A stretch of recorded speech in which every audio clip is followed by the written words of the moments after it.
Here's your First Warn Weather forecast first, sponsored by Anderson Collision Center. Visit driveanderson.com. It's a hot and humid day across the state line. Temperatures have made their way near and above that 90-degree mark for many of us. Briefly touching 93 in Rockford. We're now sitting at 92 there, 89 in Rochelle as well as in Monroe, Wisconsin, 91 in Janesville, 90 degrees now in DeKalb. We have a few of those scattered showers and some thunderstorms beginning to develop, mainly north and west of Rockford, but our main attention is further out to the west along a cold front. That's where some of the strongest storms have been developing, and even a few severe thunderstorm warnings in portions of Iowa. Those storms likely not arriving until after 8 o'clock here tonight, but could bring a punch of some gusty winds and some heavy rainfall. I'll let you know how long some of those storms will linger into the night tonight and look ahead toward a somewhat less humid next week. Coming up in your most trusted forecast a little later. It's official. Governor Pritzker seeking a third term. The stop he made in the Forest City as part of his tour across the state. Plus, a man from Winnebago killed in a car crash in Wisconsin over the weekend. We are hearing from the family of 26-year-old Alec Hoffman. And swimmers at a Rockford pool participate in a worldwide event. The annual program aimed at increasing water safety. Live from WTVO 17, this is Eyewitness News at 5. Good evening, I'm Mimi Murphy. And I'm Wendell Edwards. We thank you for being here tonight. Tonight at 5, Governor J.P. Pritzker has officially announced his intention to seek a third term. The governor was in Rockford today as part of a campaign kickoff across the state. Eyewitness News is your local election headquarters. Mayor Tom McNamara introduced Pritzker at the Rockford Airport this afternoon. It was the second stop in his campaign tour, which began in Chicago this morning and will end in Springfield later this evening. The governor touting his achievements while also highlighting accomplishments in the Rockford area. I love the city of Rockford. It's been great to work with your elected officials here to get big things done for people who live here. And you've seen whether it's the BMO Center or your parks or investing in your roads and bridges, that we've made a lot of progress. And even the Ironman triathlon that just happened, big progress for the city of Rockford.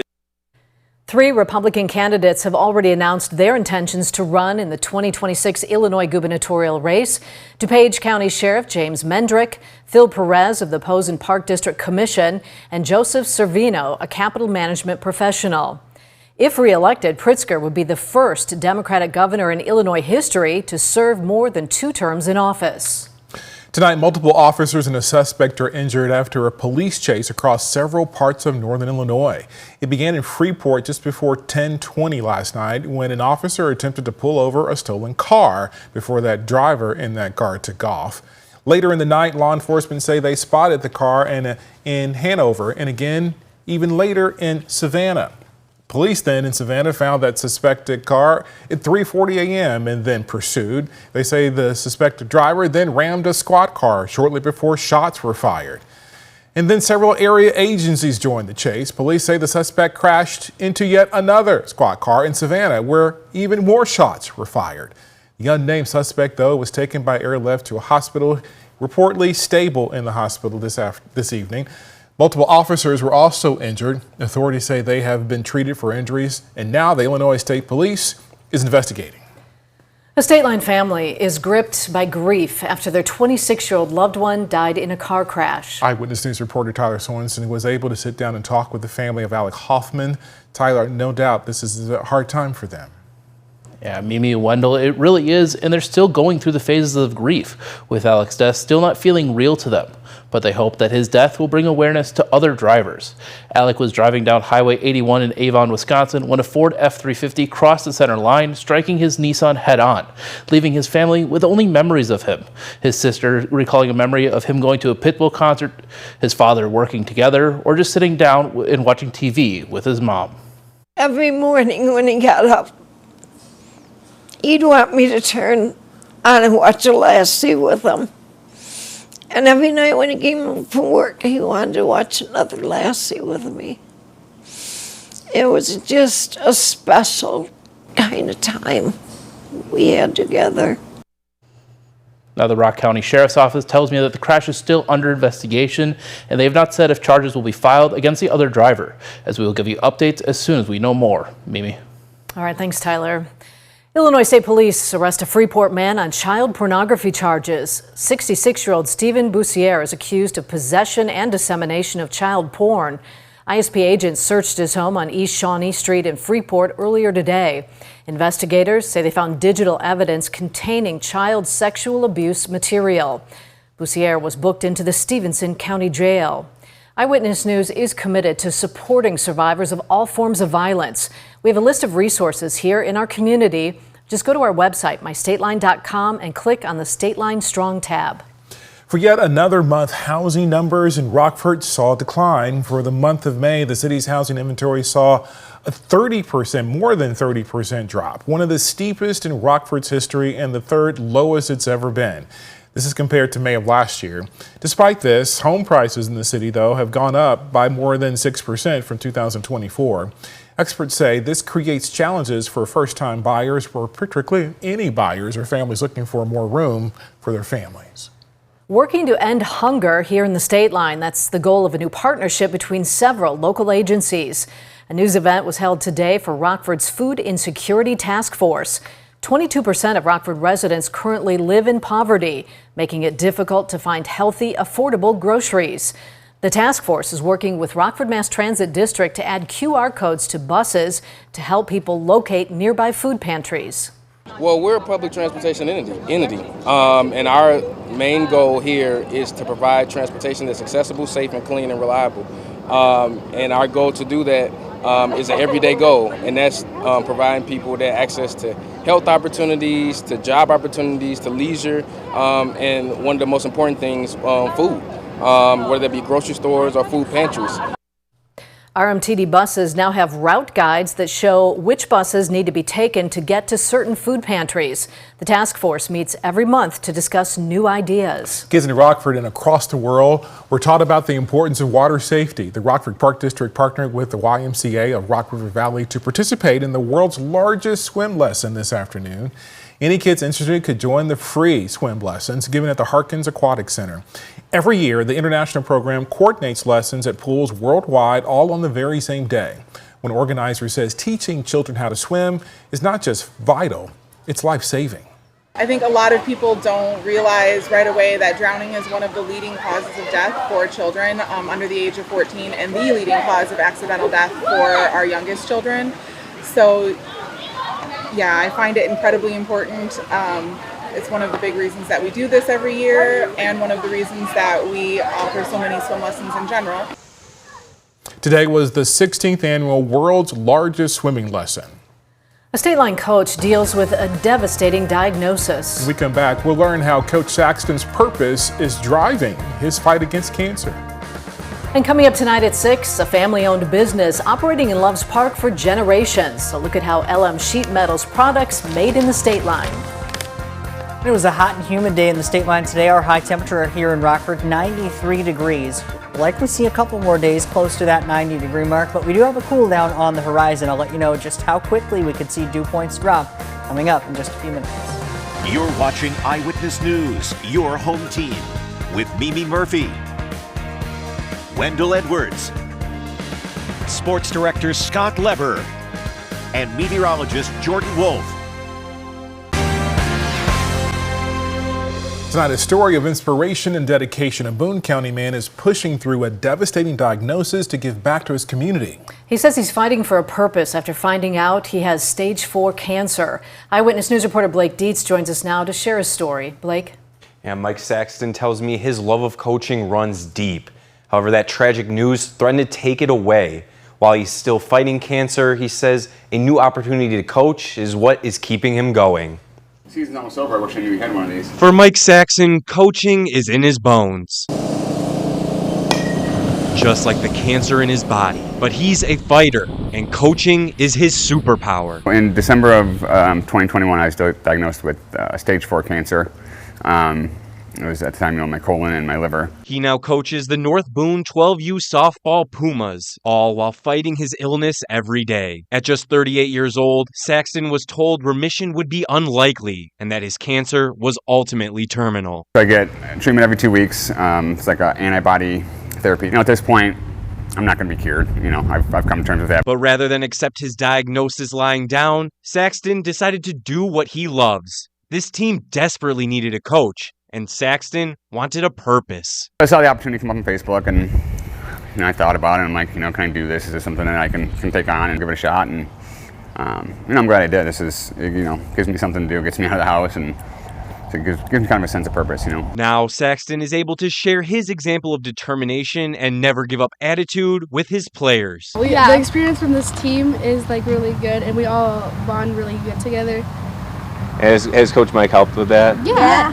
He's helped with a lot. I think that he's got most of his girls on this team more confident and stuff. Yeah, I feel like he gains our confidence a lot. Coaching is the legacy of his life and work, so as long as he's alive, he will not quit fighting. It translates to softball, If we're down in a game, we don't give up. We keep fighting. Down in life, we keep fighting. It's just, that's kind of just what I want them to remember from this season is no matter what, you just keep going. You dealt a crappy hand, you just keep going. The cancer-fighting coach, living by example for as long as he can. Now, a GoFundMe has been started to help Coach Mike with costs related to his ongoing treatment. A link to that can be found in this story that's on our website. Just go to mystateline.com. Wendell. Thank you very much, Blake. Temperatures are in the low 90s in the state line today. When we come back, Jordan lets us know more about this and our possible storm chances in his full forecast coming up next. Now, your first warned weather forecast from meteorologist Jordan Wolf. I think I've run out of ways to say it's another hot and humid day in the state line today as our temperature once again returning to that 90-degree mark. And with dew points still in the 70s, it feels very warm out there. Temperatures remaining in the low 90s with a lot of that sunshine. 92 in Rockford, 91 Dixon, 91 Rochelle, DeKalb, Woodstock, and Harvard. 90 degrees now in Poplar Grove, also 91 in Janesville, Wisconsin. When you factor in that heat index, though, that's what it feels like, a little bit closer to the triple-digit mark. Some spots feeling closer to the mid and upper 90s and even close to 100. Weather watcher Gene in DeKalb reporting 52% humidity along with that temperature of 91 degrees. Wind doesn't help all that much, only 12 miles per hour. Heat and humidity starting to spur on some of this thunderstorm activity, though, primarily off to our north and to our northwest. And you can see some of those towering cumulus clouds off in the distance with our Mercy Health SkyTrack camera out in Freeport, brought to us by the Rockford Career College. You can also see the sunshine mixing in with some of those, continuing to allow for that fuel to build up for some of those thunderstorms to develop. Locally here, many spots have remained dry so far, but those who have seen some of those rain showers beginning to see some of those quick downpours. Very, very isolated in nature. One storm now in southern Wisconsin and one just now developing to the west of Rockford, beginning to move off to the north and to the northeast. Again, very isolated in nature, so most will stay dry, at least here in the near term, but those who get some of those isolated storms likely could see some torrential rainfall, some cloud-to-ground lightning, as well as possibly some gusty winds. Largely all of those storms in the near term will likely remain below severe limits. But out to our west, that's where our focus then turns to these storms developing along this cold front. That frontal boundary going to allow these storms to move our way as we head beyond 7 and 8 o'clock tonight. And that's going to be the main focus for any of that strong to severe potential. And that's what you can see when you see the outline with our severe weather outlook from the Storm Prediction Center. Highest coverage of any of those strongest storms, primarily off to the north and the northwest with that level 2 out of 5 slight risk. Meanwhile, the remainder of the state line underneath a level 1 out of 5 or marginal risk for severe weather. Futurecast doesn't really pick up very well on that isolated storm coverage that we have here locally, but this would be that window where you still could see roughly 10% coverage of those isolated showers and storms ahead of that cold front that would be arriving late into the evening. That would be the main window for the highest coverage of those storms, although likely these storms would be arriving after 8 o'clock tonight and therefore after sunset or after the sun starts going down at least. And that's where we're going to see at least a weakening trend of some of those storms. So we may see a gusty wind or two along with that heavy rainfall. Those would be the main concerns with any of those strongest storms if they were to maintain their strength and remain severe here locally. But you can see that decrease in the coverage and the intensity of those storms as we head beyond midnight tonight and likely seeing some spots even completely dry out beyond 2 or 3 o'clock in the morning. 71 degrees is where we'll head for that overnight low tonight. Mostly cloudy sky and those scattered storms likely decreasing in coverage beyond 2 and 3 o'clock in the morning. Going into tomorrow, we rebound our temperature only to 83 degrees as that cold front clears out a little bit of that humidity going into tomorrow, but we still hold on to an isolated chance for a shower or two early on. We likely stay dry then through the majority of the daytime hours on Saturday, although our temperature starts to build back up with another warm front lifting in. 91 degrees for Sunday. Our highest coverage then after tonight comes in Sunday night going into Monday, but then a big decrease in our heat and humidity. Temperatures closer to average for the middle of the week. Thank you, Jordan. Scouts next with sports. The Cubs have their ace back, and they love what they saw from him today in St. Louis.